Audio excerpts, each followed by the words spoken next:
Guys Real Madrid 2 Atletico Madrid 5 what a Madrid derby to have. ওই দুই দলের মাখন ফুটবল খেলছে। হুলিয়ান আলভারেজ একটা পেনাল্টিতে গোল করছে, একটা ফ্রি কিকে গোল করছে। দ্যাট মিন্স এক ম্যাচের ভিতর পোলায় লিওনেল মেসি আর রোনালদোর দুইটা রূপ নিজের মধ্যে নিয়ে আসছে। Can you imagine? আমার কাছে আজকে অ্যাটলেটিকো মাদ্রিদের খেলা দেখে লিটারালি ভয় লাগছে যে এরা যদি বার্সেলোনার এগেইনস্টে এসে এরকম ফুটবল খেলে তাহলে তো ঘাম ছুটে যাবে ভাই। বাট দেন আমি ফিকচারের দিকে তাকায় একটু স্বস্তি বোধ করলাম, কারণ বার্সেলোনার সাথে ম্যাচগুলো সব আগামী বছর, তো এই বছর আমরা একটু রিল্যাক্স, কোনো টেনশন নাই। বাট রিয়াল মাদ্রিদ এখন পয়েন্ট লুজ করছে, বার্সেলোনার সামনে অনেক বড় সুযোগ পয়েন্ট টেবিলের 1 নম্বরে চলে আসা। এজন্য আগামী দুইটা league match very very important, এবং তারপরেই 2 তারিখে চ্যাম্পিয়ন্স লিগের ম্যাচ কাদের এগেইনস্টে? পিএসজি।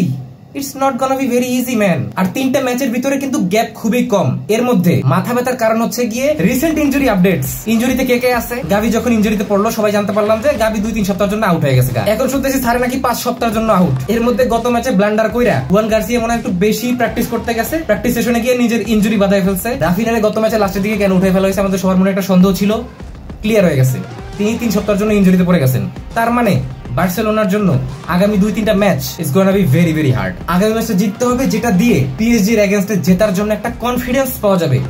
তারপরে আমরা সেভিয়ার ম্যাচ নিয়ে চিন্তা ভাবনা করব। বাট 3টা ম্যাচ ভেরি ক্লোজ, আর আমাদের ইনজার্ড প্লেয়ারের অভাব নাই। আর এই দিকটা মাথায় রেখে হান্সি ফ্লিক নিজের মতো সিদ্ধান্ত নেবে। আর আমার ভাই হান্সি ফ্লিকের উপর ভরপুর দৃঢ় বিশ্বাস কাজ করে। যাই হোক, let's see what's gonna happen. আর পরবর্তী বিষয় হচ্ছে গিয়ে বাংলাদেশের ম্যাচ আছে হংকং এর সাথে হোম গ্রাউন্ডে।